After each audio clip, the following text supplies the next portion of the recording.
Alright guys, so today's video is going to be on why not to buy eBay racing seats to put them in a C5 Corvette. Reason number one, the brackets don't line up with the actual floorboard. I had to bend the feet bracket backwards just to make them fit.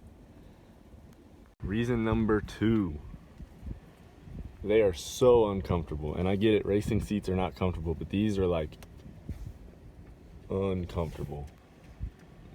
It starts to wear down right here, and as soon as it wears down, it's just like, it's like a rock. It's rock hard. And the third reason, these keep falling out. They'll come undone and they'll just fall out, hit you in the, like, it'll fall and you'll have something between your back and the seat while you're driving down the road, and you'll be like, fuck, they fell out again. And yeah, I mean, they look good, but come on. It's just annoying that you got to keep fucking with them.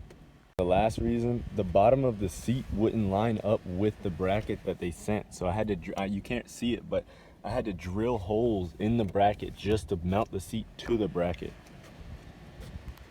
And yeah, it looks good, as you can see. Let me show you the other side.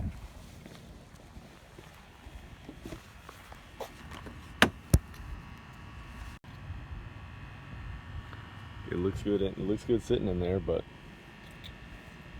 there's a lot of work to get them in, just because it doesn't fit. Basically, what I'm trying to say is, the seats, the eBay seats, just don't try to cheap out. Go with the good ones, because if you buy the eBay seats, I'm telling you, you're gonna regret it. They're good for like the first 2 months, and then that's it. They won't adjust. They don't fit properly.